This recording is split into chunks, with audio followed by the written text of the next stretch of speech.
Very good morning to you. Welcome to the Morning Brief right here on Channels Television. We're broadcasting live from the nation's commercial nerve center, Lagos, Nigeria. I'm Jeffrey Uzongo. Yes, indeed, Jeffrey. Good morning, Lagos. Good morning, Nigerians, wherever you're watching from around the world. I am Kelly Egiga. Thanks indeed for joining us. Yes, there's a lot playing out that we'll be binging through today on the program. A lot from the local and the international scene. As far as the conversation around the politics is concerned, you know, that's what we do right here. Absolutely. To help you make sense of what is playing out and make your decision as to what interests you the most. But let's get started with initial pictures appearing. You know, the president has gone on a vacation for 10-day working leave. That is how they tagged it. The president is taking a rest in his destination of choice, which is France. I believe that the president has a sentimental attachment to France. Some of his best friends are there. Maybe, I don't know, I can only leave the rest of the realm of speculation. Perhaps he does his medicals there, but we do not know.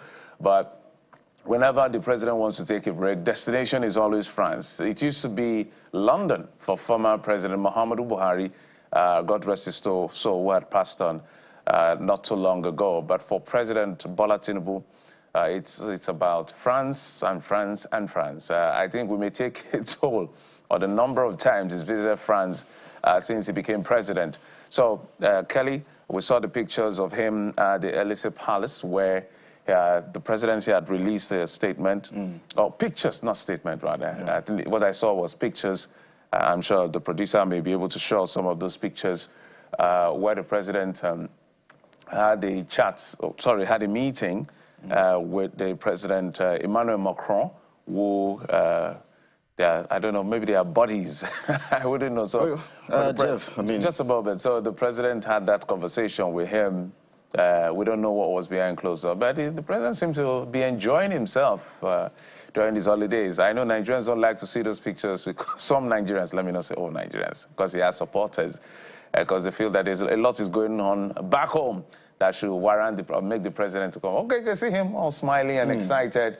You hardly see him in jackets, but for France, he's dressed like us. I was going to start from there, that the president really had very nice jackets on with this, for this particular meeting. I should say precisely it was a lunch meeting. Just like you've mentioned, there's the question as to what exactly is behind Mr. President's recurring visits to France. As of April this year, early this year, he had been to France about 5 times.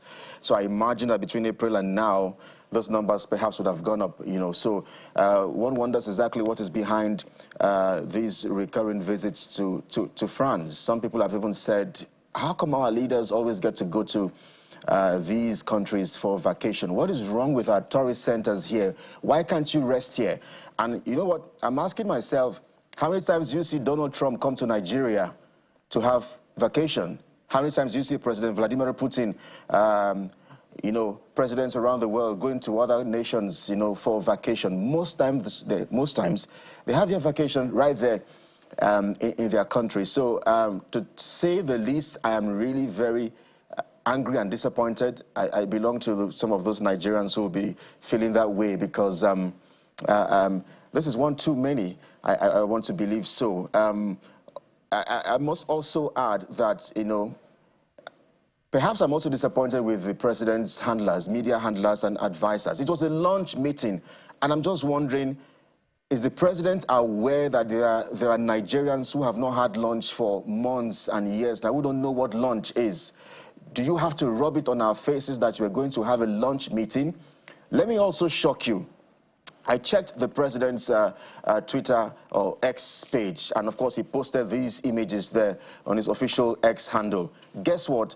I went to Emmanuel Macron's X handle as well to check, and these pictures, this meeting, this lunch, were nowhere to be found. Instead, I saw that Emmanuel Macron had made about 4 or 5 posts in the last 24 hours. One was on Russia's incursion in Poland, and then, of course, he made a call to the Qatari president or prime minister about the Israeli strikes. He made a call to Poland as well as regards these ongoing tensions. Nowhere did Mr. Macron of France post that there was a meeting or a lunch meeting between him and Nigeria. And so this begs the question as perhaps what is exactly going on with our African leaders? Some months ago, it was 5 leaders of some African countries going to meet Big Brother, Mr. Trump, and saying, yes, sir, yes, sir, yes, sir.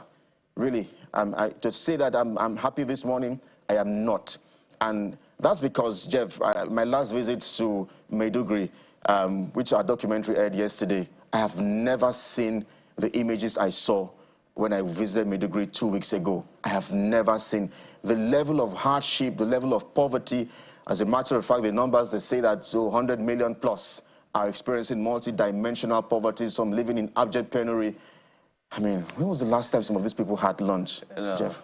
So it's almost a disease. It's a culture. Let me not use a stronger term. It's a culture for African leaders. No matter how much you shout, you know, they don't listen to those things. Literally, someone asked the question that if you go through the numbers, if these countries were like our countries, would we visit those countries? No, of course, you know the answers. So it's exactly what we've been talking about African leaders staying back home to develop. It's not a culture for African leaders, I don't know, but most African leaders that I'm aware of, including Nigeria, whether it's medical, tourism, nah, they are not going to be here. Education for their children. That's a different kettle of fish. That's a different kettle Even of fish. Even the ones who own universities. So that's a different kettle of fish. So some of these things, the more you talk, the more they don't listen because of the detachment from reality as far as leadership in our country is concerned. But he's had his lunch with his friends. I know that one of, I think Gilbert Chagri, his close friends, lives in France, so all of that. But whatever it is, the presidency would tell you that as long as the president can work from anywhere, there is no crime, he's not breaking any law. As long as nothing is suffering at home, he must not physically be present. So we'll keep saying these things, that there's something about democracy and optics that is necessary for our politics, our polity as well. As you said, we could go from north to south. There are few destinations of choice that the leaders can rest and, take their break on, but they never do. Maybe one day we'll get there when our leaders will begin to see reason why we say these things. It's called positional leadership for a reason, so they can empathize with the people. Somebody will say, why are you so hard? He's just resting. He's been working hard. He's an elderly man, Well, that's what leadership demands. Every move you make, we're going to check you and ask questions. Your handlers may not be comfortable, but I don't expect them to be. But this is the reality when it comes to leadership. You must take responsibility and lead from the front. As Kelly has said, how many countries of the West do you see going to other countries to take a break? It's even a security risk for them. Trump cannot go to another country carelessly. Putin cannot just travel. Neither can Kerr travel to go and rest carelessly in anywhere. But as it looks like other destinations are choice destinations. But talking about outside our country, sad story coming in yesterday from America, from the University of Utah, Charlie Kirk. For those of you who are not familiar with Charlie Kirk, so that's the guy. He's a young guy, 31-year-old. He's a commentator, conservative commentator. He's a founder of a conservative youth group, I think America 360 or so. He holds debate on campuses. He holds very strong conservative views. He debates people on their own views, from politics to culture to social issues. Yesterday, he was at one of those events in Utah. I heard from the story I read that his wife and his 2 little children were there with him. So if you engage this guy, you need to know your stuff because he may floor you from issues around gun control and all of that. Sad news is that whilst he was at that debate in Utah, he was shot dead. I mean, I saw the video. It's not something you would like to see. I would advise that if you do not have the guts to see such video, please do not watch the video. Don't look for it. Because if you choose to, viewer discretion is advised. So this is a young man. His crime is just perhaps he holds different views from certain people. Yes, Charlie can be cheeky. It can be somehow, sometimes.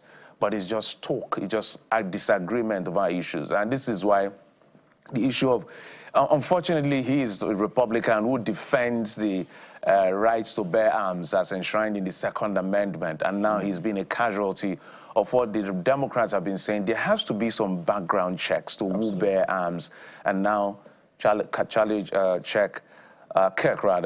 is no more. Our thoughts and our prayers are with his wife and his young children, whom I understand, to the best of my knowledge, were witnesses to this very reckless murder of a young man in America. What a way to see your father die. You've mentioned he was just 31. He was a great guy, smart, intelligent, a great orator. He had really, really powerful oratory skills. And so it's a big loss to the U.S. President Trump made some comments in his Truth Social. I'd like to read that for us. He says, the great and even legendary Charlie Kirk is dead. He says, no one understood how the hearts of the youth in the U.S. better than Charlie. He was loved and admired by all, especially me, and now he's no longer with us. And then he goes on to express his sympathy to his wife, Erica, and his family. This again, you know, just brings to the fore the question of the U.S. and issues around shooting. It's like barely no month passes or 2 months without you know, having to experience a shooting of such. Some have described this particular violence yesterday as a dark moment for the U.S., a dark moment for the country's democracy. I mean, so many years ago, many nations around the world will always look up to the U.S. and how they practice democracy in that part of the world. You know, there was that environment where everybody's rights and opinion and expressions were accommodated. But right now, it looks like if you have your views, you may have to keep them to yourself. So it's a sad loss. It's a dark moment, a dark day indeed. And I wonder just how this will be for his wife and his children. It's very unfortunate and very painful to see a brilliant young man. You may not agree with his view. That's what democracy is about. That's what it's about. Disagree, don't be disagreeable. We will disagree. There are fine lines. You have your views, you have your perspectives. But going to this point, because every one of us has the power and the ability to bear arms and do nonsense. But the rule of law protects all of us. So again, there's I don't know what has to happen in America. Especially this goes to the Republican Party, who hold the view and strongly are protected, because the law says their right to bear arms shall not be infringed upon.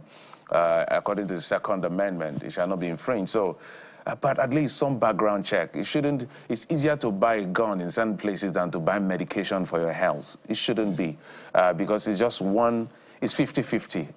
The person is gone. Anyway.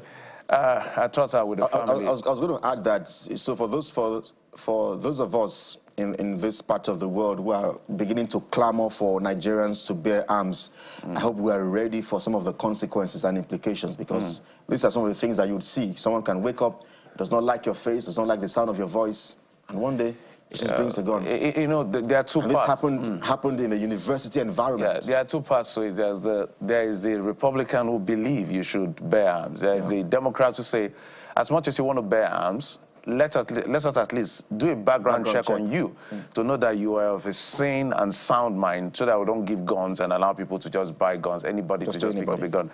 But, well, this looks like it's belated, but yesterday, I'm sure in some parts of where you are, or maybe all over the country, there was darkness. Again. Well, I want to commend the Gencos this time, because there's something I used to say. I used to say this grid collapses every Eke Market Day. But it looks like Eke Market Day is now extended. For a while now, we haven't had significant grid collapse. But we saw this coming.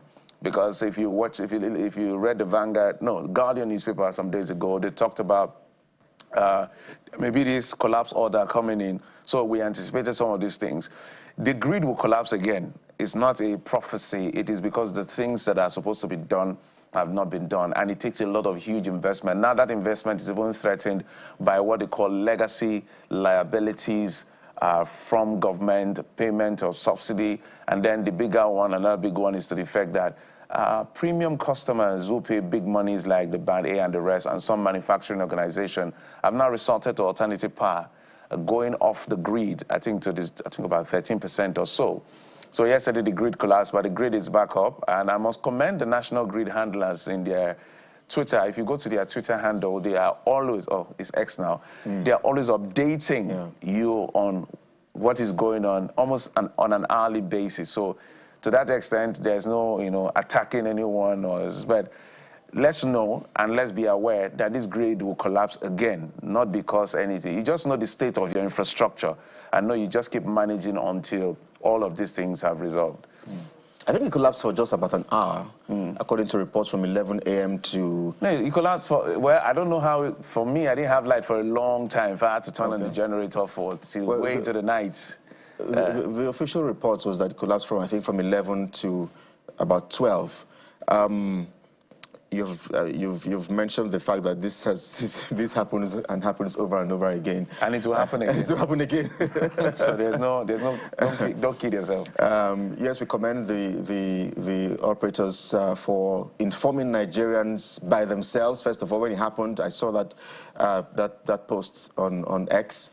I think yesterday we took a headline from one of the papers where the president is promising to overhaul the power sector, make some huge investments in the power sector. It's a sector that has bedeviled Nigeria, held us back for so long, because businesses rely on power a lot in this part of the world. And when they cannot power their machines or industries and all of that, then they have to resort to alternative power, as Jeff has said. But, there's some things that solar cannot do. There's some things that, sometimes even as individuals, I have solar as well. I cannot dare to use my solar with my pressing iron. I cannot try that at all. Because that's anyway. So I hope that we can put an end to this. I don't know how other countries have had to do this for many years without their powers, without experiencing power outage as often as we experience in this part of the world. Fantastic. So let's tell you what we're doing on the program today. We'll get started with what we call the State of the Nation, and politics leads on the State of the Nation. Well, the ADC has now been officially recognized by INEC. ADC, Senator David Marks led ADC, let's put it that way. There has been a leadership tussle, so which is the right ADC since also left. The gentleman came up the other time and said he's the right leader. Well, if you go to INEC's website right now, Senator David Mark, Ralph Aregbesola, and the rest are being published as the right leadership. So it looks like there's a bit of legalese and stability around the ADC. But we'll segue from that into other issues around the State of the Nation with the people from the ADC. Plus on the program, we get to talk health. There you see it there, the fight against fake drugs, or curbing fake drugs or drug abuse in this part of the world. Sometime last year, I think I remember, there was this revelation that about 70% of the drugs in Nigeria are fake. So we'll get to unravel what is it about fake drugs here in Nigeria. And then again on the program, we'll talk to an attempt on a world record, breaking world record. Nigerians, literally, we take these things personal. Well, we'll bring you up to speed as to what this gentleman has done. Nigerian breaking record and another Nigerian breaking the already broken record. It's interesting, right? Okay, so we'll talk to them on the program today. It's Thursday right here in Nigeria. I don't know what it is where you are in the world, but let's bring you up to speed with what the dailies are saying in just a moment. Stay with us.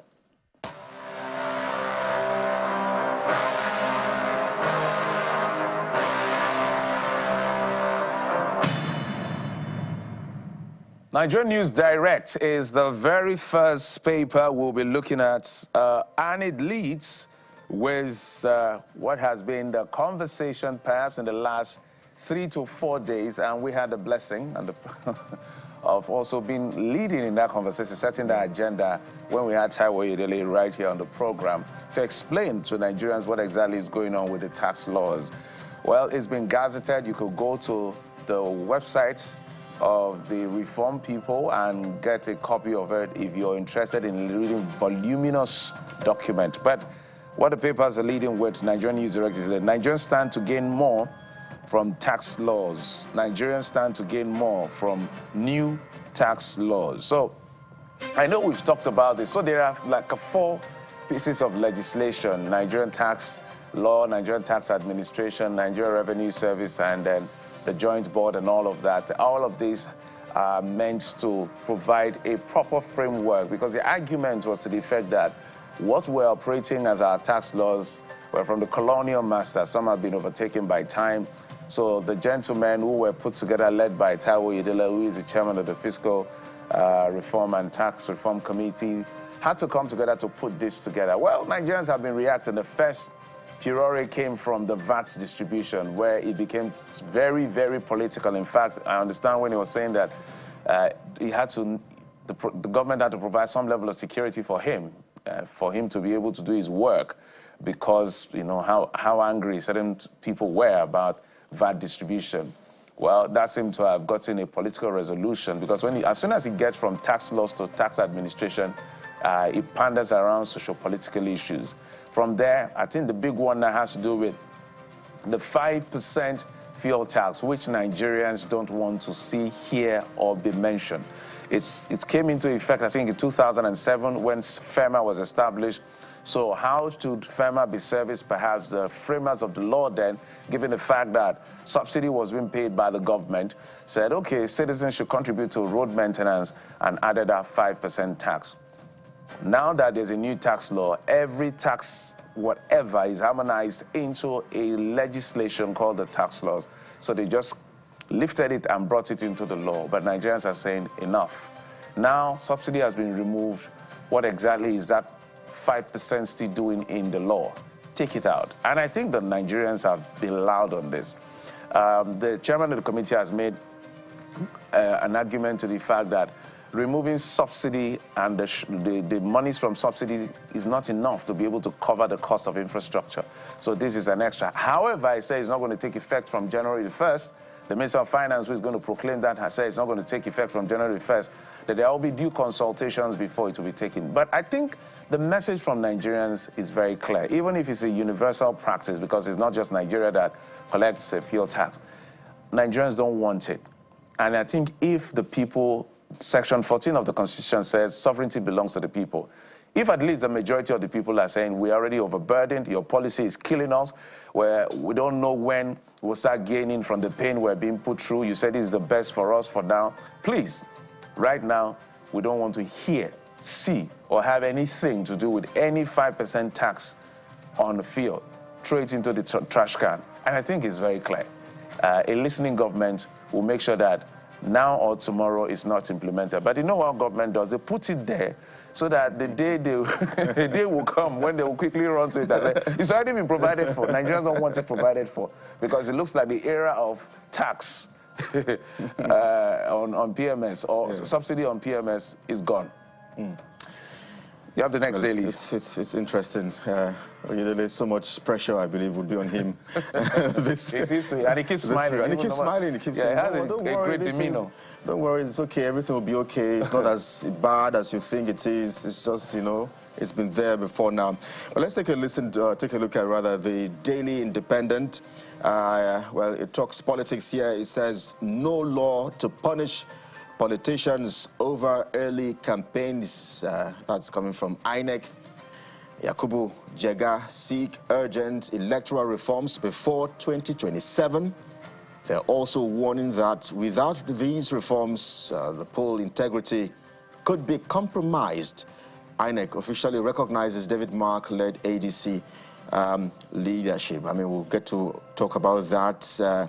But this early campaigns thing, it's been on for a while. It looks like in Nigeria, once you win elections, you have just barely 1 year to perhaps allow the people to enjoy some sort of governance and the dividends of democracy. Immediately after that first year, you know, it's back to trying to secure your seat. It's back to trying to ensure that you get a second term to complete what you have started, because 4 years is never enough in this part of the world. So it's interesting that the campaigns have been ongoing, and then there's a back and forth as to is there really a law or not to punish politicians who have, who have been involved in early campaigns. We've seen that from all the parties, from the APC to the PDP to the Labour Party, and perhaps now the new bride, the ADC, So we've seen that across board. I hope that just as Yakubu is promising, and his predecessor, Tahiru Jega, to ensure that there's some sort of urgent electoral reforms before 2027, I hope that this I hope that this will get the nod from the National Assembly, from the executive hand as well, because we know how there could always sometimes be a pushback when these kind of reforms are going to take full force, because, of course, they have to secure their own personal interests most times. So that's the main writer there on the Daily Independent. Just as Jeff has mentioned, the News Direct, there's also something around tax as well. Farmers warned 5% fuel tax may worsen food inflation. This doesn't sound like good news at all to the average Nigerian, because you can imagine what you're battling with going to the markets now to purchase goods. You can imagine what it is right now to gain access to a plate of food. Some people say that in Lagos, for instance, it was easy to get a comfortable plate of food with 500 naira, with 300 naira. I remember those days. 20 naira beans, 15 naira beans, rice like this, but more like this. But right now, it's no more. You can't. In fact, if you're saying 100 naira rice, you're almost saying like, just.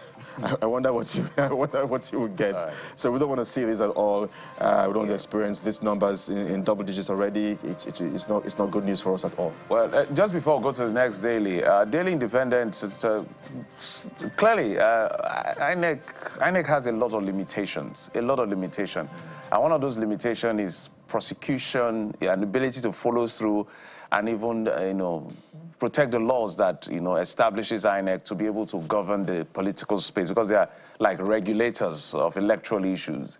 And so politicians have found a way around the fine lines of the law. So what politicians do, sometimes they outrightly break the law. We have seen it. I can mention many laws politicians have broken, from the presidency down to governor, down to everybody. Sometimes the lawlessness is appalling when it comes to Nigeria. In fact, if you look at the issue around the Senator Natasha Akpoti about argument about cherry-picking the law and what is convenient for each person. And I think these reforms has to be put in place. And then our judiciary needs to step up to make sure that they protect this democracy to the best of its ability. I know there's a lot of pressure on them, a lot of crisis of confidence on literally all our institutions, but that's what we have. We have to work with what we have and improve upon what we have as far as Nigeria is concerned. So the law is very clear as to when campaigns should start, but politicians don't listen, will not listen until let me even shock you. Do you know that? Let me read the law. Section 88 or so of the Electoral Act says that when it comes to election expenses, the maximum election expenses to be incurred by a candidate at a presidential election shall not exceed, check the amount, 5 billion naira.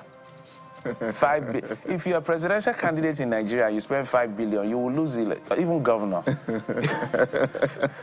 you can't even 5 billion. That is like, I don't know. But they don't obey these laws. You can even go to, let me even see. Well, let me not waste your time. So the law, there's enough legislation. We don't have a problem with legislation. It's implementation and punishment for bad behavior. That is where we have a problem. So just from, don't campaign yet till the election period. They start with, okay, they say don't vote. They will not use the word vote for the candidate. They start with supports, so that they are not running foul of the law. They will do that for like a year and then metamorphose from support to votes. And then everywhere, a year after elections, everywhere is charged with the next election. And it doesn't help governance. So I empathize with INEC, but INEC must look for a way to call political parties to order, from ruling to opposition. Now we're literally 2 years away and we're already campaigning. It doesn't make sense. If we can't obey this law, then we should just throw the law away. So I don't understand. I just wonder when that institution will finally become independent indeed, as it has in the name. Well, anyway, to New Telegraph leads us as well. But it's literally the same thing. Why INEC can sanction campaign offenders? We will have to look for it. Let's go to The Guardian before we bring in our guest. The Guardian newspaper is leading with FG boasts of 80% 2024 budget execution, cites procurement hurdles for 2025. So this, when it comes to numbers, I don't like making comments when I don't have all the facts around it. But this is the position of the federal government as far as execution of a budget. So for those who are not familiar with this territory, the federal government comes up with a budget. The current one is about 54.99 trillion, and then the budget has the components like the expenditure covers whether it's recurrent or capital expenditure, and of course when these performances are being checked, say how much was released to carry out what was earmarked in each of the budget items that was listed. So for the fact that we are going to spend, so it's called a budget because it's called a spending limit, so it's a law. The law says that the federal government must spend 54.99 trillion, nothing exceeding that, even by 1 naira. If you want to exceed by 1 naira, you will have to go to the National Assembly to present a supplementary budget. But at the end of the day, during oversight and checking of budget performance, the people in charge will have to look at the books and say, we earmarked this amount for this, that. How much was released and how have we been able to perform? And sometimes releases are a challenge, procurement issues are a challenge. I remember the DG of BPP, which we're hoping to have one day on the program, talked about some of this procurement fraud and all of that. So perhaps if the government has claimed that it has done 80% of its budget performance, I think it's commendable. It's now for us to do the research and find out whether what they are saying is true or false. But the president has actually said, for instance, for 2025, at least the non-oil sector revenue component of the revenue sources for non-oil and oil sector, non-oil has been able to bring in its earmarked, I think, 15 trillion out of the 36 trillion. So we're going to look at all of those books. As I said, I don't like making comment on all the things. I don't have facts available, but commendable. But how is that impacting you in terms of education, in terms of health, in terms of your personal security or your area security, road infrastructure, and all of that? And then one of the biggest challenges of this government is the fact that they want us to tighten our belts and just understand with the system because of the peculiarity of removing subsidies so that we can have a better future. But we don't see that signal coming from them. So they have the moral hazard of doing the direct opposite, buying jet, building house with the kind of money they spend, renovating International Conference Center with an outrageous amount. We're still looking for the details. But that is where we are. You don't stop talking. Put the pressure. That's why you're here, to make sure that the government listens to you. But we'll take a quick break from the papers. When we come back after this break, we'll be talking to a member of the ADC, who is a member of the strategic team that formed the ADC. Will be with us in just a moment as we talk about it. Now that the Senator David Mark-led ADC is now recognized by INEC, we'll be talking about that in just a moment. Stay with us.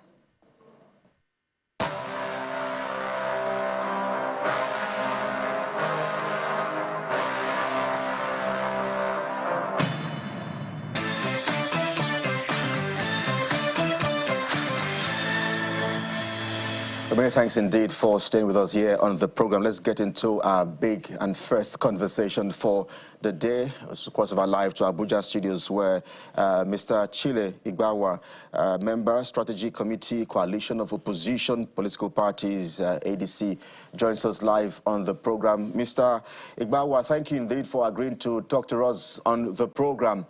I mean, so INEC finally has recognized the David Mark-led leadership. Is this a big win for the party? Yeah, thank you, Geoff, and good morning, listeners. I think it's a great milestone, I would say, because even though from within we knew that it was just a procedural matter, the other camps decided to make a big capital out of it, as if it was something that was untowards. But the ADC has met the requirements of INEC. and accordingly, INEC has finally put their stamp of recognition on the National Working Committee and NEC of INEC as constituted at the last NEC meeting. So we thank God for that. So I wonder where this leaves the founder of the party, Mr. Ralph Nwosu. Yes. Mr. Ralph Nwosu had said himself that he's now a floor member of the ADC.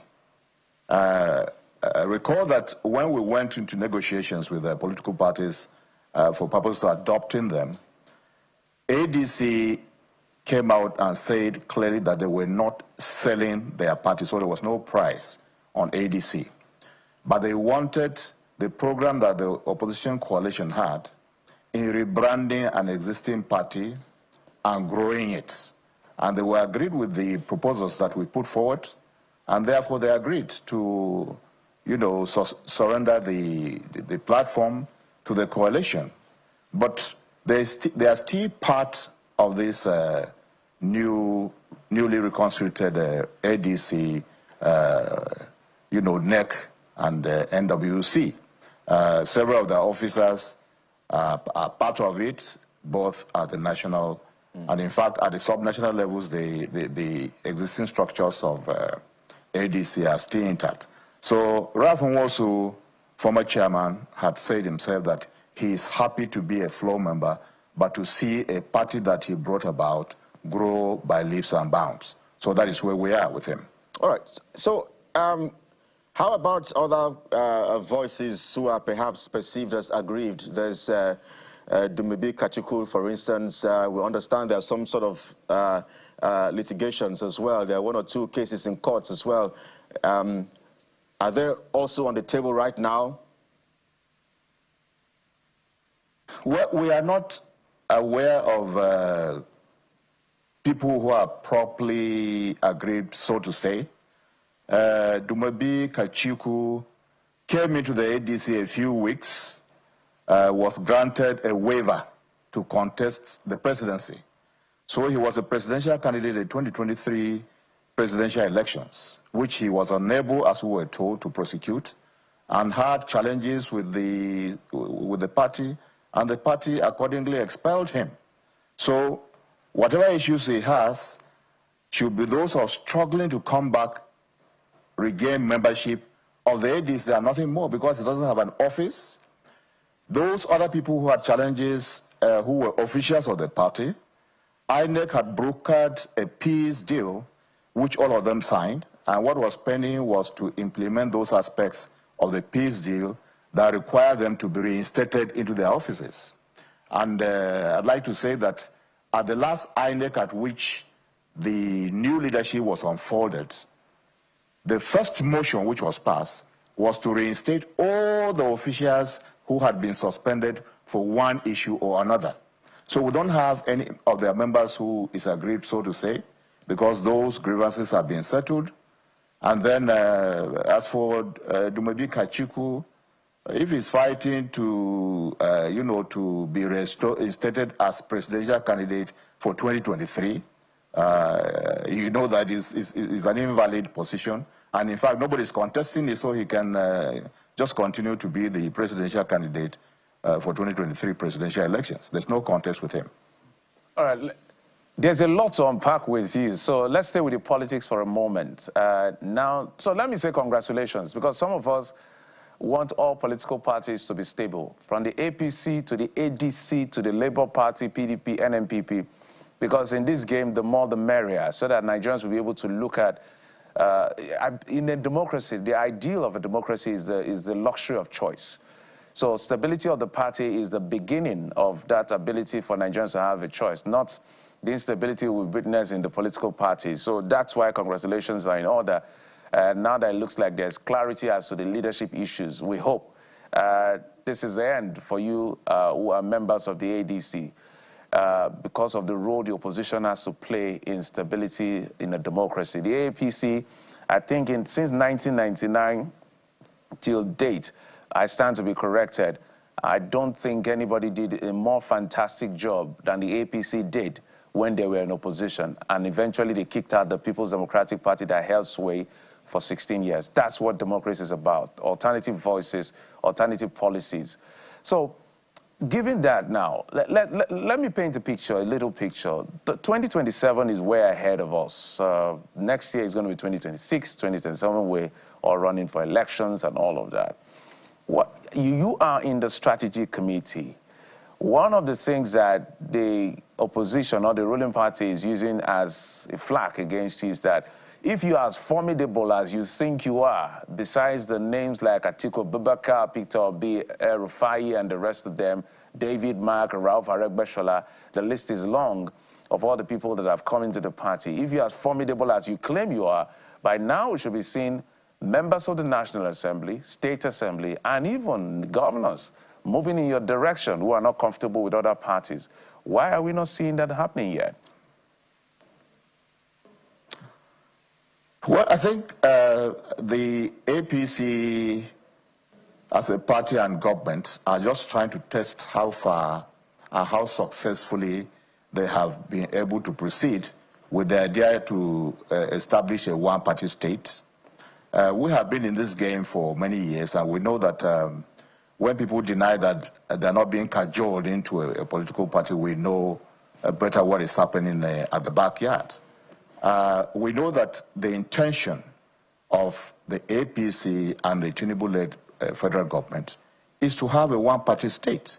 We have said this over and again, and it doesn't matter whatever arguments they try to put in the public face. The reality is there because the president himself said that he's very happy when he sees problems in the opposition. He's very happy about it. He announced it in the media. There are film clips to that effect. So when people say that, no, they don't intend, we say that that's not the truth. The truth is that they're interested in that. But let me say that some of the issues that were pending is one of which we are now discussing, the formal recognition of the new, structures of the ADC, which, are now legitimized. So some of the people may begin to come over. But of course, we know that some of the people who are moving over to the other side have their challenges. And they are being, cautiously threatened. Like we've all been told in the past that whatever your sins, once you come over to the APC, all your sins are forgiven. And we recognize that some of the people who are moving to the APC are doing so that they can have their sins forgiven. And since we are not in a position to forgive sins at this moment, we may not be a very attractive force. But I want to assure you that we are working with the people. People talk about structures, we talk about, members of the legislature, or elected officials generally. You grow that as a party. And what ADC is doing is to grow the party from the grassroots. And that is what we are doing right now. And we believe that some of the people who are in government are actually a baggage at this time, considering the poor performance of this government. And that we know that the people are just waiting to throw them out. And what they desire is the alternative. And now ADC is providing that alternative. And I can assure you that beyond the names that I usually mention, there is a huge mass of Nigerians who are behind the ADC and who are willing to vote ADC into power come 2027. So I don't think we should be worried at this time about who is the big faces you are seeing and the big faces that you're not seeing. At the appropriate time, and I think that in a short while, you begin to see major movements. There are some of elected officials, of course, the law, for instance, for legislators is that when you change your political party midway, except there's a discontinuance in the party, you lose your seat. But we know that this has not been happening. And some people are being careful not to do that so that their seats are not declared vacant. If we move to the APC, of course, your seat will not be declared vacant. But if we move to the ADC, certainly the following day you will hear that your seat is vacant. So people are being careful. But we know those that we are talking to, we know those who are talking to the ADC, and we know that at an appropriate time, you begin to see a change in the tide. But we are more, interested in the change that is happening at the grassroots. That is where the power belongs. All right. So You know, there's a lot that you said in one breath. And the issue of defection, that's a different kettle of fish. As we said, the political class seem not to obey Nigerian laws, even though the laws are there. So let's just leave that aside. But where I'm going to with this, in terms of profiling of the party itself, or the party's personalities involved in the party, and this is quite important in terms of imaging and perception, to be able to gain support. This looks again, and this is an old argument, but since we're having you for the first time, maybe you have a different perspective on how to respond.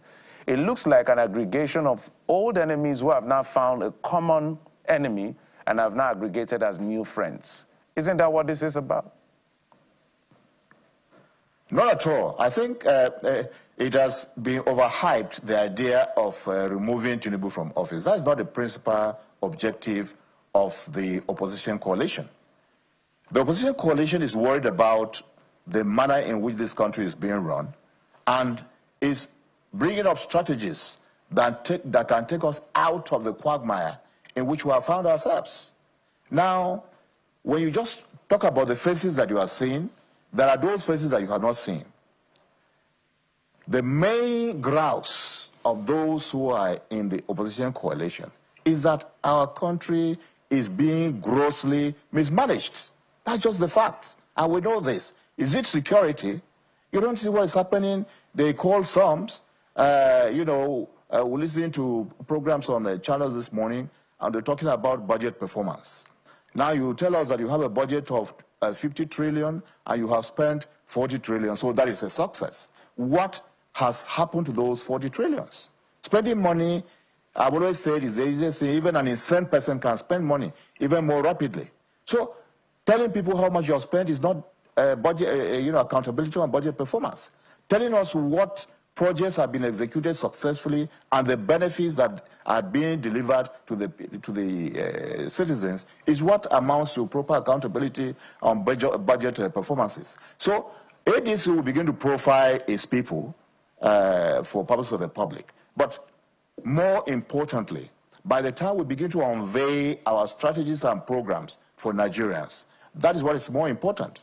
And I'm sure that for those that already have had the knowledge of what's going on, because we have been unveiling this party at the local levels, and we're explaining to the people why ADC is here and what the objectives and plans of the ADC are. In fact, so removing the present government is not the principal objective. The principal objective is to deliver good governance. And now, when we talk about,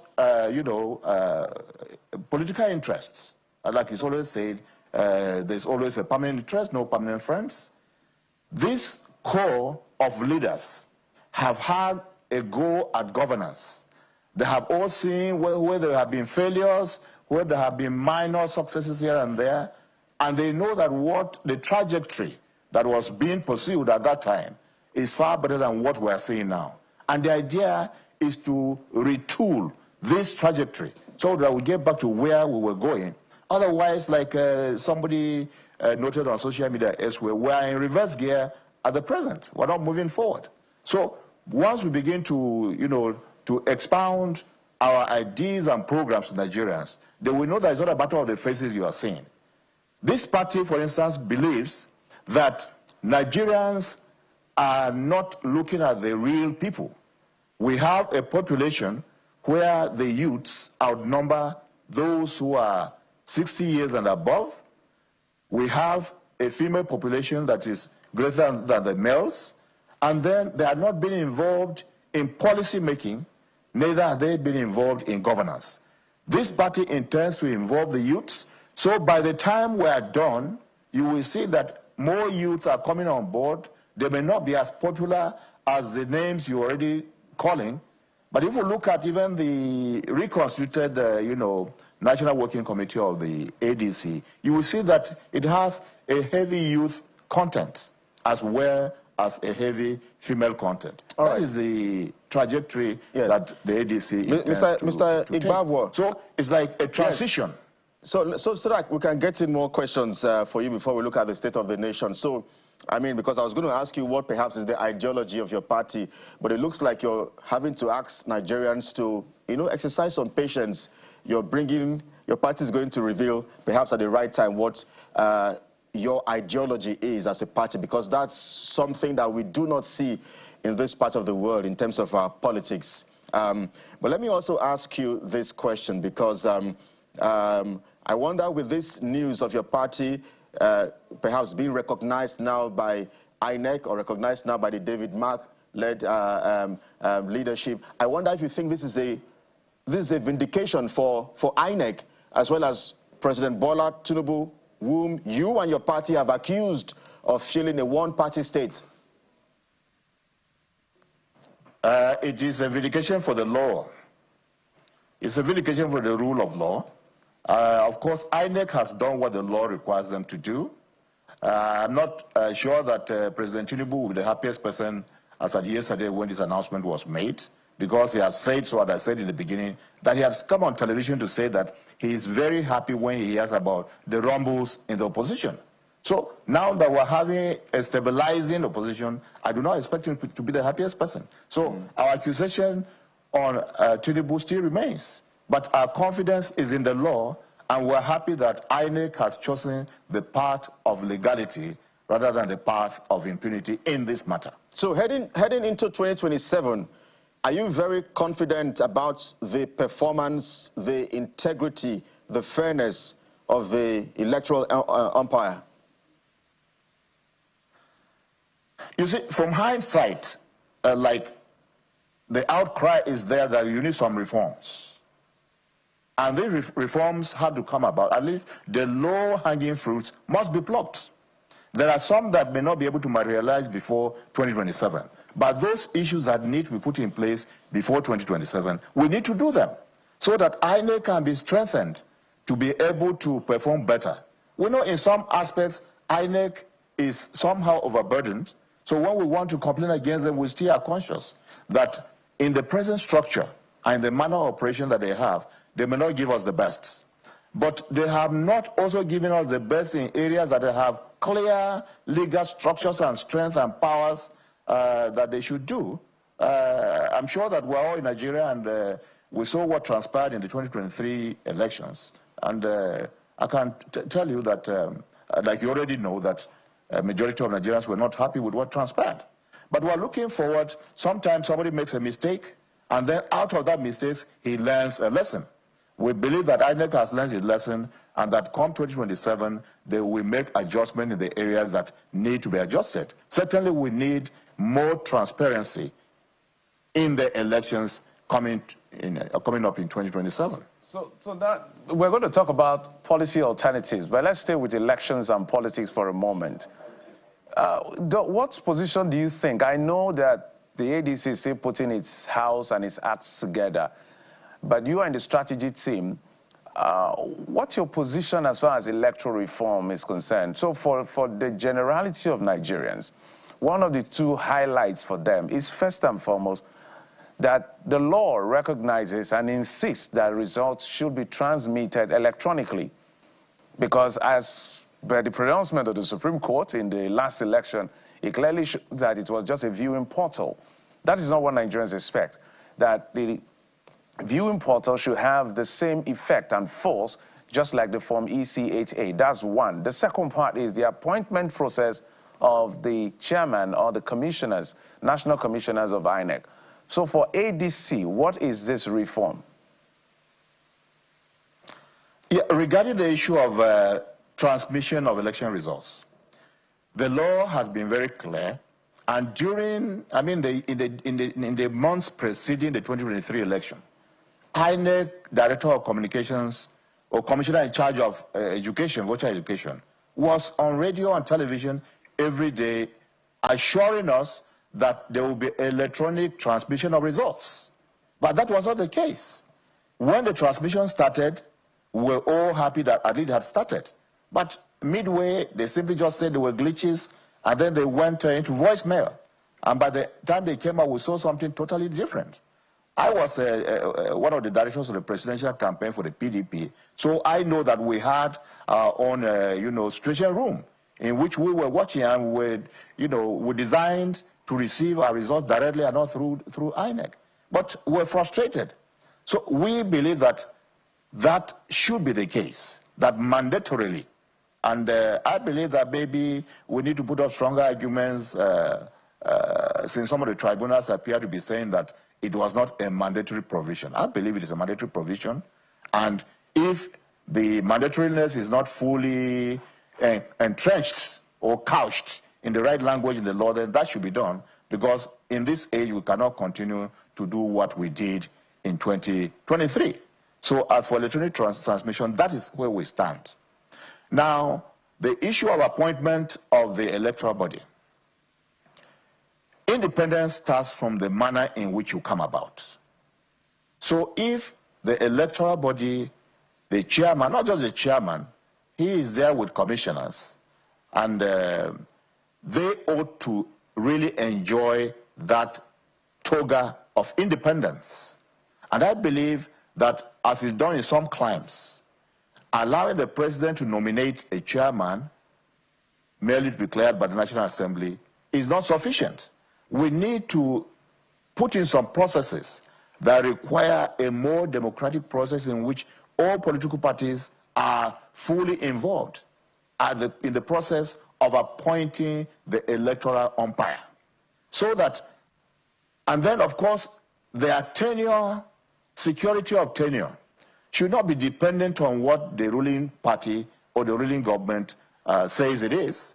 It should be properly entrenched in the law in a manner that they feel very secure doing the right thing.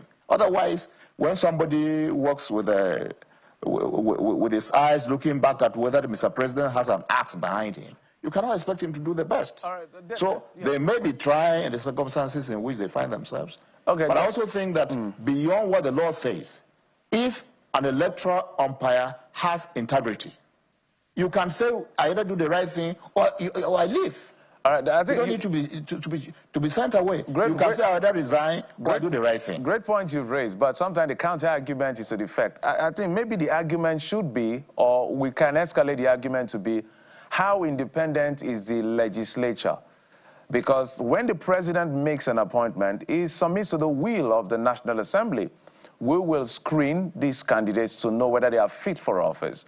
So on that end, we may have to, because the legislature is composed of members of the ruling party and, of course, the opposition. So that's another part to it. But I want to move on quickly before we begin to wind down. In terms of the policy direction, I think Bola Tinubu, the president, is quite clear what he's doing. Capitalism is his forte. It's not big on socialism or welfarist policy, even though Section 16 of the Constitution kinds of had that nuance of welfarism enshrined in our ground norm. But he is very clear, removing all of the subsidy, because he felt that, look, from what he met, over 20-something trillion naira in terms of subsidies from electricity to PMS to supporting or defending the naira to the backlog of $7 billion to airline and all of that, the encumbrances were too much for the country to begin to bear. So he said, okay, all of this wage bill, let's kick it out of the window. The argument is, those of you who are in the ADC, what difference are you going to bring in terms of policy direction? Because the president is saying, I'm going this way, I'm not welfarist, I'm capitalist, and that is it as far as the policy is concerned. In fact, the welfarist element is more like a stopgap, or what do you call a palliative, just to hold on while the capitalism is being built. So what's the alternative? Well, clearly, even when you have a direction as he has chosen, the question is whether he's even pursuing that direction in the proper manner. You come here and then you said you're kicking out, subsidy on petroleum products. You say you are kicking up subsidy on electricity and all that. Now, what is your plan for the people? First and foremost, Nigerians were already being highly impoverished because of insecurity.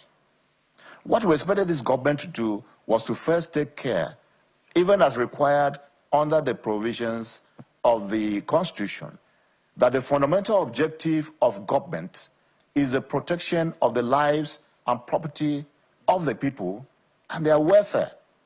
Now, the government came in, the level of insecurity was bad, efforts were being made, and we could see a trajectory.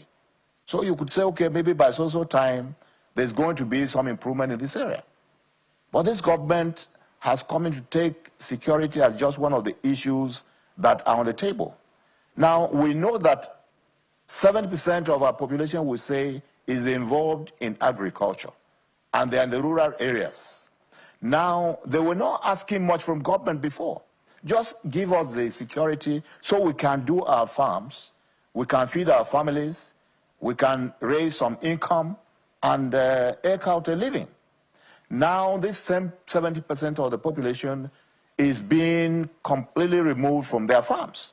They can't go to their farms, and the government doesn't appear to be interested in that. So you are just taxing people, and not bringing about means of improving their incomes. So I don't see how you expect a people who are overtaxed and who have no source of income to pay those taxes. So one, they have undermined Nigeria's security because they have no program, as we can see, on how to deal with the issue of insecurity. If we deal with the issue of insecurity, farmers will go back to their farms, and then they will go back to where they're not asking too much from you. Just let us do our farming, sell our farm products, pay children's school fees, feed our families, and clothe. Then, if we bring the other things, we take them as additions that our government has brought. We are absolutely pressed for time, so people just allow me, just a moment, Mr. Yes, because we are absolutely pressed for time and we have to round off our conversation with you. So I'm just in my mind wondering what kind of conversations you are having with your ADC leadership and the big names and big wigs we have in that party as regards two critical issues which we have just touched on. The issue of fuel subsidy. So if by chance your party, the ADC, makes it to power, becomes the #1 in the 2027 elections, because I've seen your history from 2007. I think the highest you've come is 4th place in 2007 and 2019. So perhaps you get to the Aso Rock in 2027. What will be the position of your party? Are you going to bring back or remove or stay with what has happened? That's #1 on fuel subsidy. Secondly, the issue of tackling insecurity, state police. What's the position of your party as regards those two issues?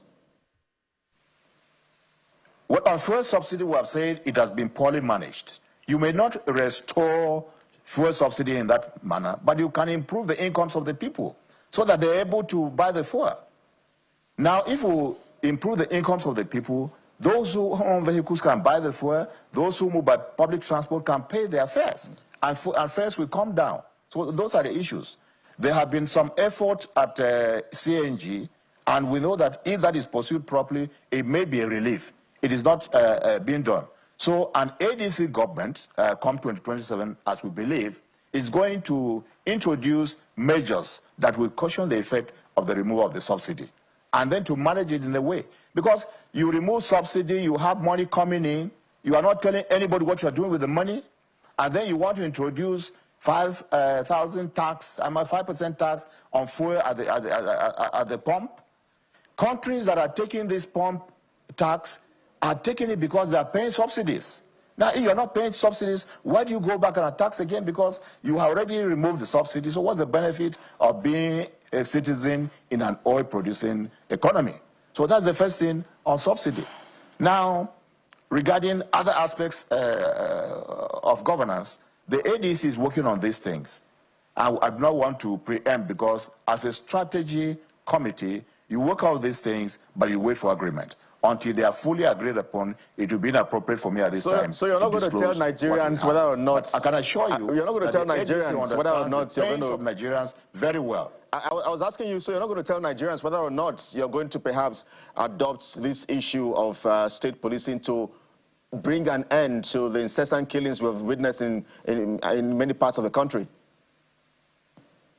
State policing is a welcome idea, and I believe that if it's properly handled, Even the present policing system, we have community policing. It's an alternative. You can either start with community policing before you go to state policing, because there are also some challenges.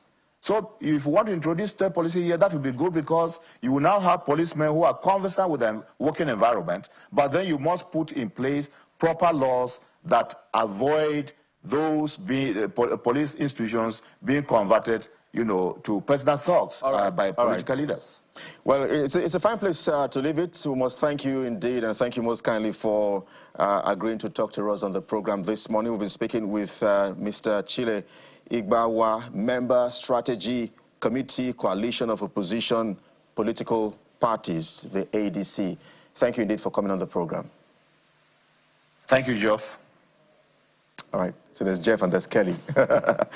Well, this is the morning brief. It's the second part of the program, and we get to talk health and drugs. And that's because there is a lot of fake and substandard drugs in this part of the continent. We'll get to tell you all about it in just a moment. Please stay with us.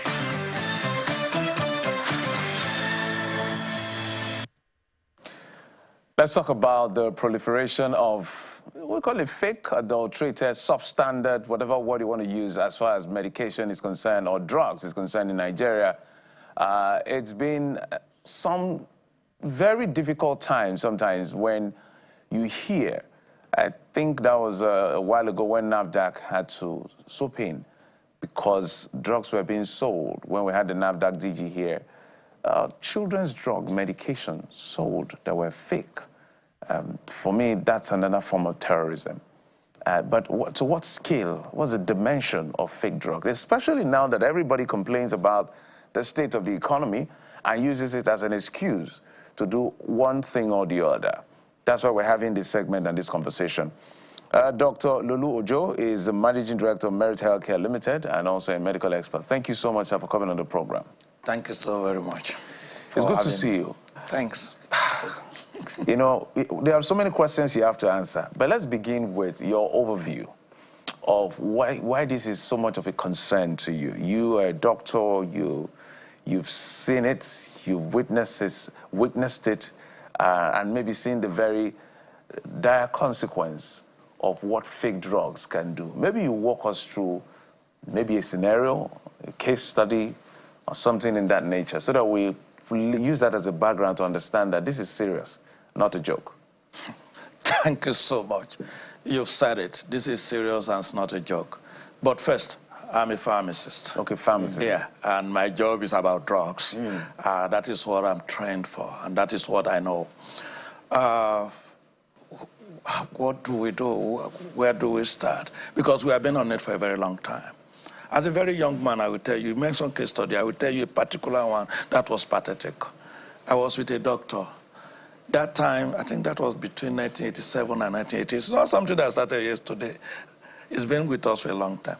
He told me that anytime he writes or gives drugs to patients, he tells himself that, God, this drug that I'm giving to the patient, in my heart, in my knowledge, I know it should be ampicillin.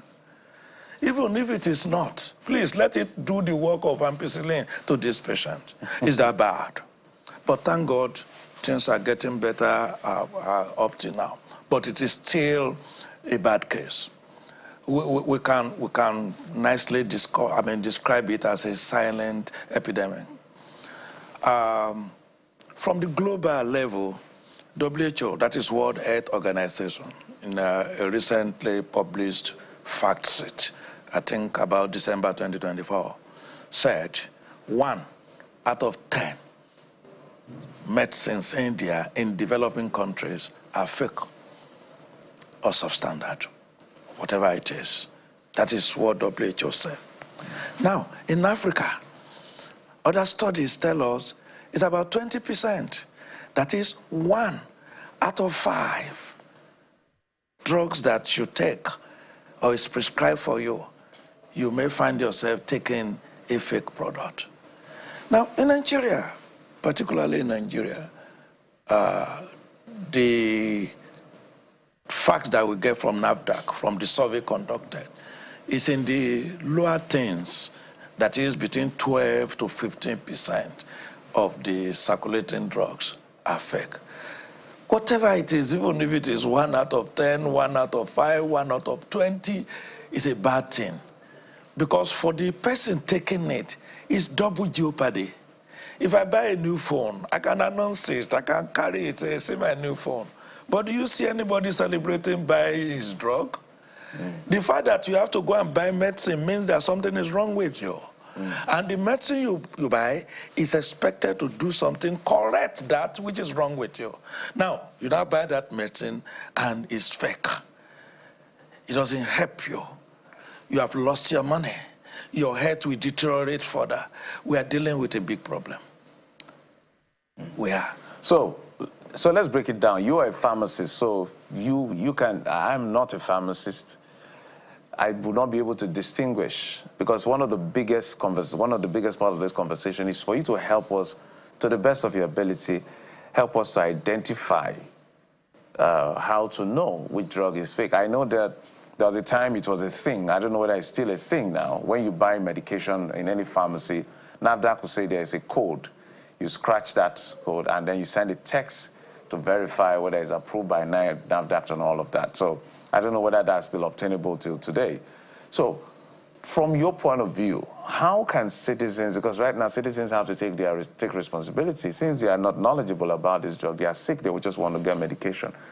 What do you advise on how to identify fake drugs? Thank you. The advice to the general public is first, vigilance. Yes, because you know that this product, there is a chance that you may be buying fake one. Then it is important that you are very vigilant. In things that I buy, that's like saying in the Nigerian way, shine your eyes. Oh, you're right. And that was NAFDAC's language anyway. Shine your eyes, you need to be vigilant. I'm scared. Anytime I want to buy something, that is the truth. Because it's not only in drugs that you have fake something. So my number one thing is to go for the source that I know I can trust. And if a retail drug store is labeled pharmacy, it means there is a pharmacist in charge of that outlet. Therefore, you have paid for his services. So you could get in there and ask, I want to see the pharmacist. And I'm seeing you because of this product that I want to take. I'm believing that what you are giving me is the right thing. Because that is our job. That is what we are trained to do. We are trained to resolve any doubt, no matter how small, in the favor of the patient. Yeah, that is one thing. So you need to ask questions. Buy from reliable source. Ask for the pharmacist. So one of your former presidents of the Pharmaceutical Society of Nigeria, Mohammed Yaro Buddha, in the era when Dora Akunyili was alive, said that about 70% of drugs in Nigeria are fake. So it's good to hear you say that the numbers have come down. You've said, I think, it's in the region of 12 or thereabouts percent. But we know that a good number of these drugs are not manufactured here in Nigeria. So maybe give us the numbers. How many percent can you say of drugs are manufactured here, and how many are manufactured outside our countries or imported? Let's put it that way. Yeah, thank you. It's been part of what we've been complaining about all the while. Before now, we say 80% of national consumption are imported into the country. There are some other figures, 70%. I think NAFDAC is telling us now that it's about 60-40. That is 60% of what we consume is imported. Whether it's 60, whether it's 70, that is still a high figure. And that is what... Do you believe that data? You know, it's not about belief. It's about empirical evidence. So I will not be talking about belief. I'll be talking about what are the facts. Most times what we see when we look at the pack of those medications, I'm not sure we see made in Nigeria a lot. We see that they are mostly imported. The truth is that we are still so much import dependent. Even the manufacturing that we are doing in Nigeria, how much of the input is produced here? That's the truth. The excipients, the active substance, and so on and so on. The machineries, everything comes from abroad. So possibly it's water. I mean, that we have in here that can be 100% sourced. So I'm just wondering how it works. Because I know that for you to import drugs or medication to another country, you should be WHO certified. Am I correct? For you to import to another country, you should be WHO certified.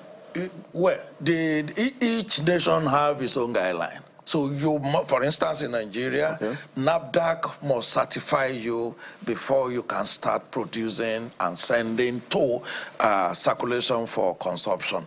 Now, there is a higher grade, in which case you'll be WHO pre-qualify or certified to say. But the certification that is required for you to manufacture and sell medicines in Nigeria comes from NAFDAC. That is the primary source. So let's walk back a bit. Okay.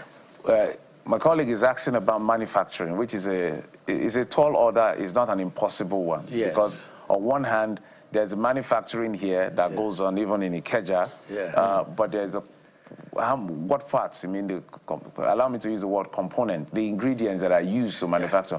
How much of it is from Nigeria? Let's talk about the people who are importing the drugs, who are licensed. That is the bigger problem here.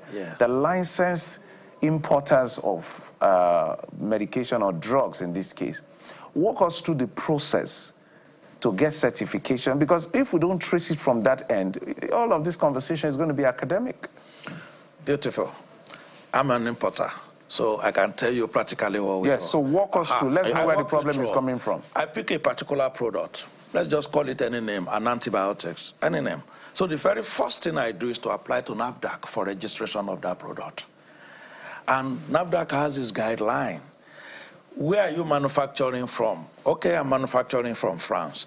NAFDAC will ask for all the certification that that manufacturing plant has. NAFDAC will do GMP inspection. What does that mean? Good manufacturing practice, to ensure that that place where the drug is coming from conform with international best practice. So NAFDAC does all that. And yet we have fake drugs? No, let him finish. Let him finish. No, the problem. No, sorry, sir. I don't want you to lose the trajectory. So that if we're drawing an algorithm, we can follow. So you can continue. Fine. At a point, NAFDAC will give me permit to import samples. This product that you say you want to be selling in here, give us sample. So we will bring in sample. NAFDAC takes it to his laboratory to test it. And it is when that one is okay that they say, okay, fine, you can have your certificate. But don't forget what I said. NAFDAC go to that manufacturing site to see them in action. NAFDAC does this. NAFDAC is doing a lot of things. NAFDAC does it to see them in action that truly this organization can manufacture product that is safe for consumption. That is the official mode. The trouble we have is those that do not follow that official path. It is not for us. Every time NAFDAC come to our office to even inspect us, most time unannounced. But that is for those who are registered. The trouble is those that are not registered. So why should the system allow someone, a group of individuals or an organization, to import something as serious as medication without being registered? The system I know you're not NAFDAC, the but system will not permit that. It is part of the crime that we're talking about. Fake drug. You see, don't forget that we have different categories. We're talking about substandard. Substandard does not actually have a criminal intention. It could be because of storage, it could be transportation, but the medicine has fallen below standard. That is the one that's sold. But for the falsified or fake medicine, it's an intentional thing. So it's a crime. Somebody decided, it is an intentional, he decided that this is what he wants to do, and The government agent will not sanction that. Our border is porous. People bring in things. People bring in guns. People bring in hard drugs. People bring in a lot of things. Hey, when we are looking at this, we need to really be asking ourselves our questions. I mean, why do you want to make a fortune out of the misfortune of others? Because those who consume these drugs, they are people who are sick. Even children. Children, neonates, they are sick. And that is why they are buying. I told you, he says everybody is smiling and laughing because he wants to go and buy his drug. Now, somebody will sit down in his house and intentionally says that he wants to do fake drug. We need to ask ourselves that question. Where is our moral? I mean, value has gone down. It's all about money. And because we worship money in this part of the world, people can make money because of anything. So, you've confirmed that NAFDAC actually goes through the stress of going to those countries to ensure that the medications coming into these countries are inspected before it gets to Nigeria for those who are registered like yourself. So it tells that maybe we have more persons who are not registered. I'm thinking so. But let me also ask this question.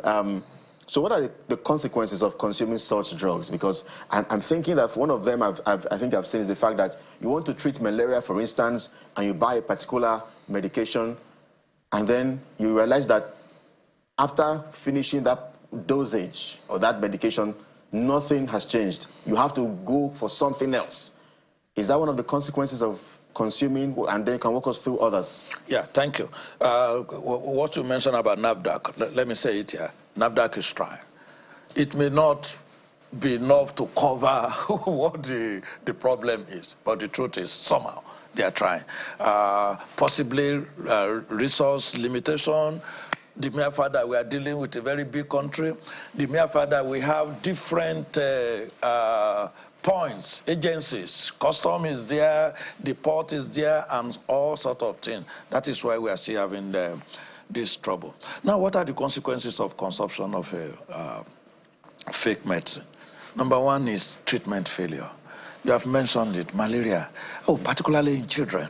You say, if I give you the pathophysiological cascade of malaria, that is how it starts and leads to death, you will see the gamut in there. So as fast as you can, you need to eradicate the parasite before you cause that damage. Now, when you use the drug, it is expected those that have that ability to regress the fever, or more importantly, parasitemia clearance, that is clear the parasite from the blood. When the product can no longer do it, it can cause treatment failure. And treatment failure can lead to so many things. It can lead to permanent disability. It can lead to death. How seamless is the process of getting certified? Because I'm wondering why we, how seamless or how easy is that process? Number two, what's the difference between a pharmacist, a pharmacy, and a chemist? How seamless is a registration process? It can be better. It can be better, but there are guidelines. I will wish that if I apply for registration of a product, within 3 to 6 months, I should be able to say, hey, I'm in the clear. We have not gotten there yet. So where are we now? So where are we currently? Again. Don't worry, NAFDAC will not come for you.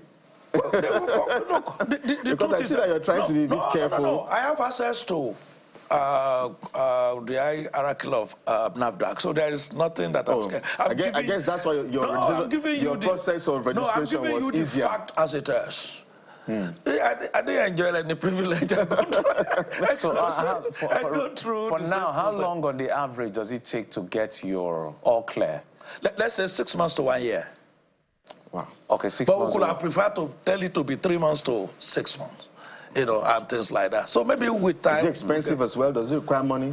Oh, corn require money, a lot of it. You know why? The reason why we're asking all of these questions is why? Because we're trying to find out why will somebody choose to harm the citizens. We know there are people that are criminally minded. If you like, make it free for them to register.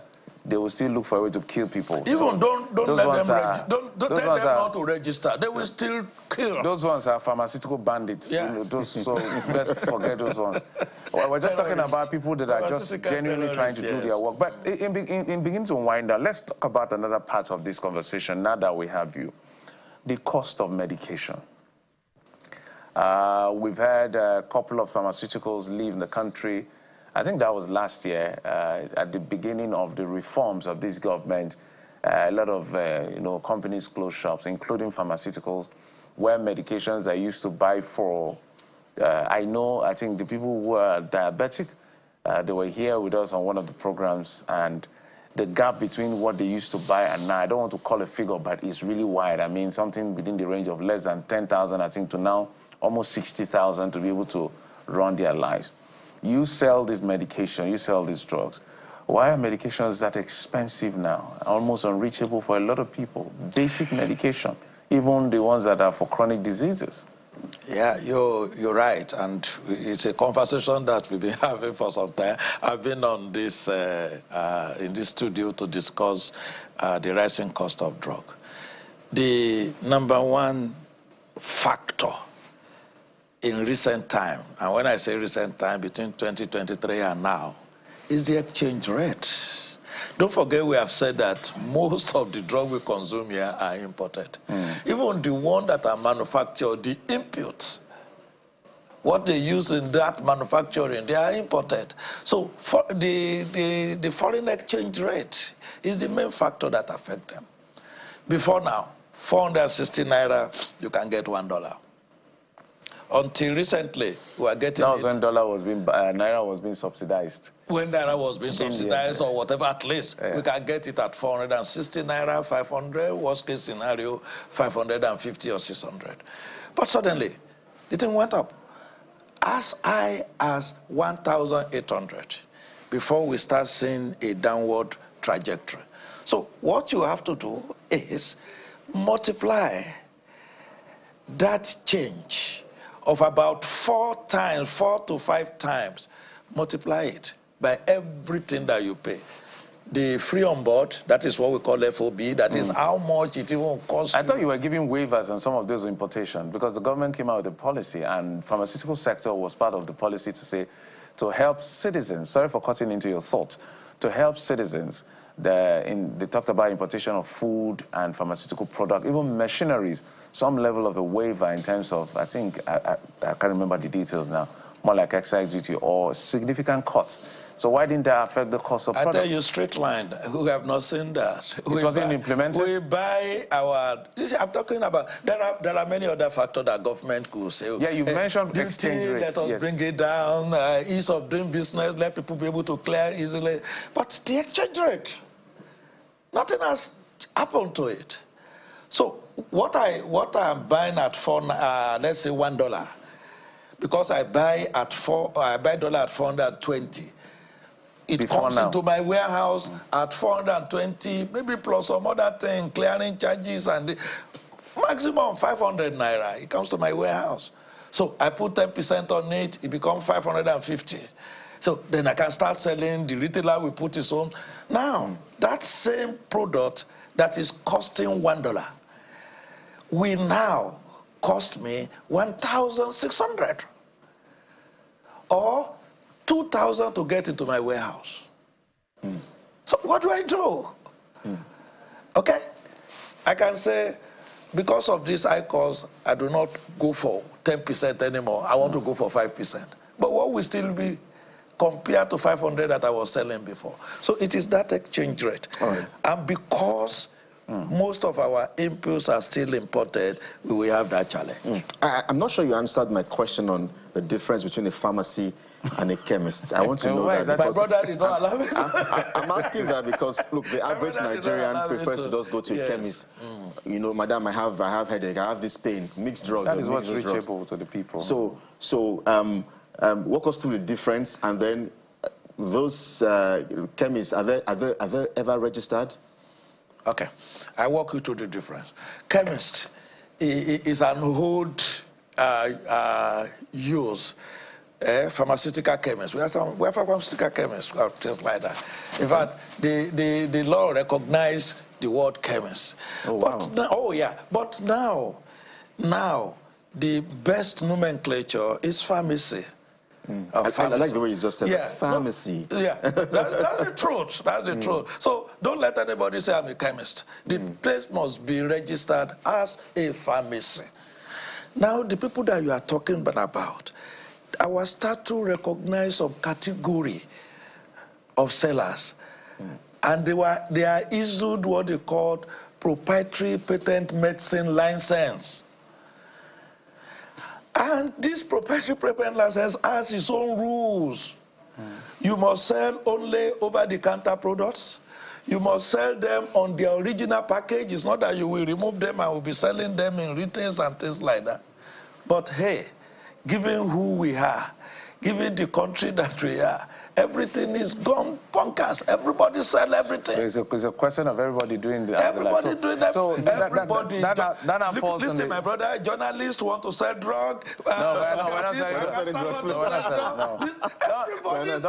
Don't bring us into the conversation. Our job is to ask questions, and we're comfortable in our space. So we must thank you so much for bringing to the fore this very concern that everybody is worried about, because for me is a worst form of terrorism, because if you go to where there is insecurity, at least you can see that these people want to kill you. But this is like people going to buy death unknowingly. It's chemical terrorism. So it's really bad. Buy with their own money. Dr. Lulu Ojo is the MD, Merit Healthcare Limited. Thank you, sir, for coming on the program. We appreciate it. Thank you for having me. Thank you so much. We'll take a quick break. When we come back, we'll talk to some gentlemen who are breaking records. We'll talk to them in just a moment. Stay with us.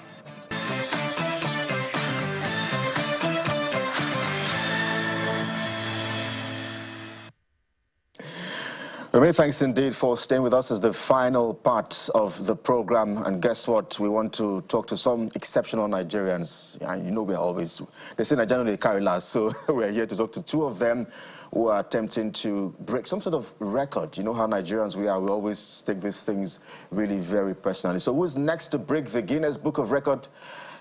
We have two gentlemen here in the house. Shehu Bamidele is the Guinness World Record aspirant, and then of course we have Folajimi Abegunde, who is the coordinator.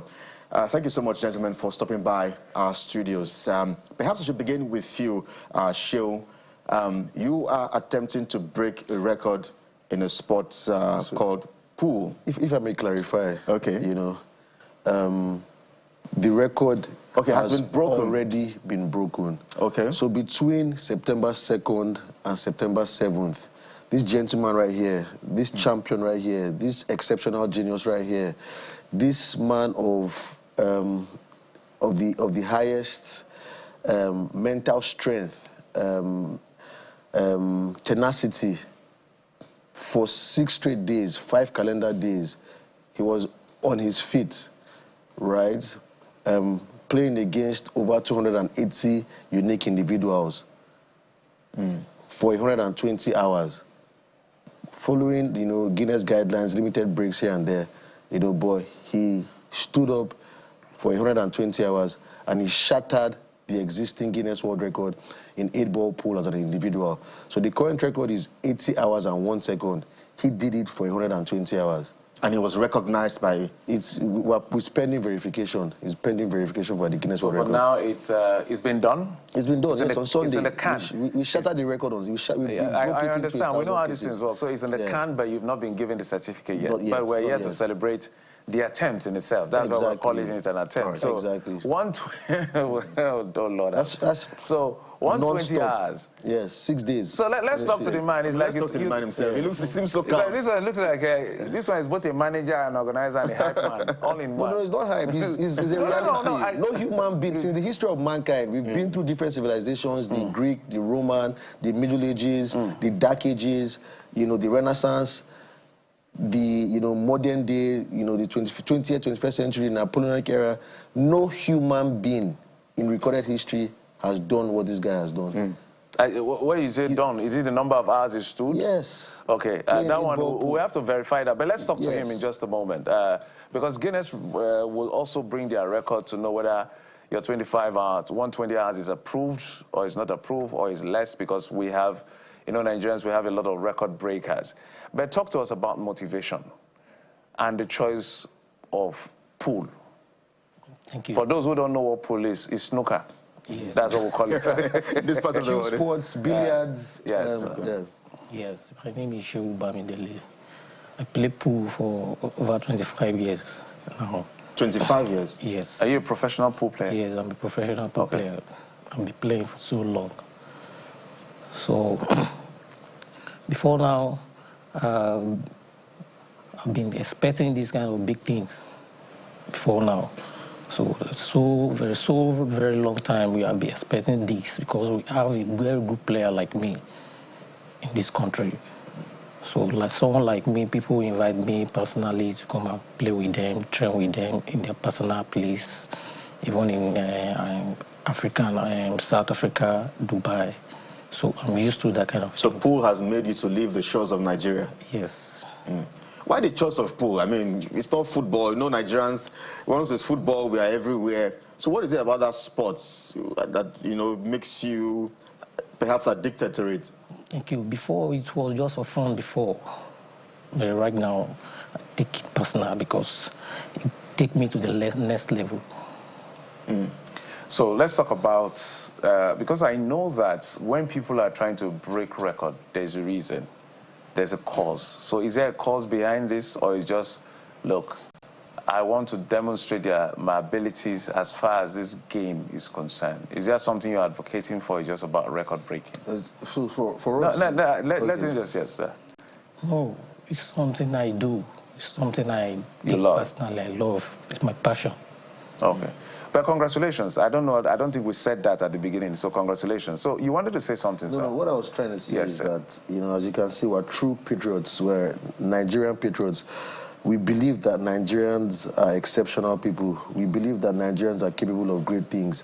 We believe that, you know, even though we get a bad rap, you know, for the actions of a few bad apples, right? But, you know, in reality, most Nigerians are tenacious people. Most Nigerians are resilient people. Most Nigerians have exceptional capacities, right? And our goal is to showcase Nigeria to the world in the best light possible, right? So by going forward and breaking a Guinness World Record, we're showing is another way of showing our exceptional tendencies, our exceptional nature, right? So that's why we went for this Guinness World Record, you know. So yes, there's a personal element to it, but it's broader, it's bigger than us. It's for our country. We're doing this for our country. We're putting our country on the map. So I'm going to ask, so what happens if you don't get that recognition from Guinness Book of Record? So I'll tell you categorically that a lot of work went into this, a lot of strategic thinking, a lot of strategic frameworks went into this. So we know what the guidelines are. We had a team of about 30 people, you know, work on ensuring that we went through the letter of the guidelines set by Guinness, right? And, you know, to give ourselves some space, some degrees of freedom, right? Like I said, the existing record is for 80 hours and 1 second. We went for 120 hours. So we have 40 hours extra. Yes. So Guinness may choose to take away, but they're not going to take away 40 hours.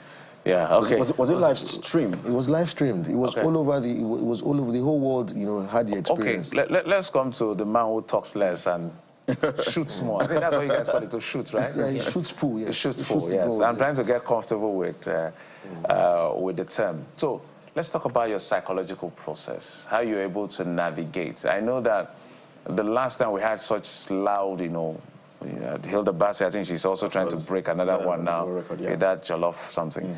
The biggest jollof. So let's talk about your psychological process, how you're able to, what I'll call maintaining your own inner equilibrium, to be able to pull through 5 days of trying to break this record and eventually doing it. Okay, thank you. Just to add, was there ever a time you felt like giving up in that long stretch? I cannot give up because there are so many people who came from outside Lagos, outside outside the country, just because of the Guinness Book of Record. So there's also a medical. So anytime I watch myself, I'm not all right, they'll be able to take care of me. So once I look my back, many people are watching on me, so I used to have more courage. So this is not necessarily about winning or losing. It's about consistent play, right? So how many wins? You said how many people did you play with? A lot of about 287 people. How many wins did you? How many wins did you have? Over 500, I think. Over 500. We're still working out the numbers, you know. So, but you won majority. Yes. Super 95% at least. I would have loved to see how that plays. So explain to us, this is an opportunity for us to learn about pool before we begin to wind down. Explain to us how pool works. Because all I see are those balls, and I see a white ball, and I see a couple of other balls. Does it mean that I take the white ball and I'll use the white ball to... I'm trying to be careful because I'm not familiar with the term. I shoot, and then what do you call the ball entering into that hole? I don't know what it's called. Pocket. Pocket. So explain to us that, because we are learning. Thank you. It's not anyhow game. You can't just come outside and bring out cue stick just playing anyhow. It's a game of intelligence. So when you are learning, you have to relax your mind, look how people plays, you know. You can't just bring a cue stick, just throw it anyhow. You have to calm yourself, look how people play it, just like it shells. Okay, so what I'm trying to say here is that the white ball is supposed to pocket the entire other balls, or the black ball, or you hit the ball? No, you have to use the white ball to hit the other ball. Oh, okay. So the white ball, so you start with the white ball, you know, so it could take different forms. So they usually, you know, balls and stripes, or, you know, balls with different colors, red and yellow, right? I know the colors, but I don't know what exactly. So when you bridge, right, you know, when you hit, the first person that hits, you know, a ball enters. So if a ball or a stripe enters, that's your ball that's your own ball. Okay. The other one is for the opponent, right? Yeah. So your goal is to play all your balls in, right? And once you get to the last ball, the black ball, you know, you pick a pocket and play it into the pocket. Fantastic. Congratulations to you and both of you. Congratulations. We need to bring you and mainstream your achievement. And we hope that Guinness will give us our hours. Maybe let them just take like 5 minutes. Give us our hours as far as this is concerned. We must thank you both for... Yeah, we also have to thank Channels Television for giving us the opportunity.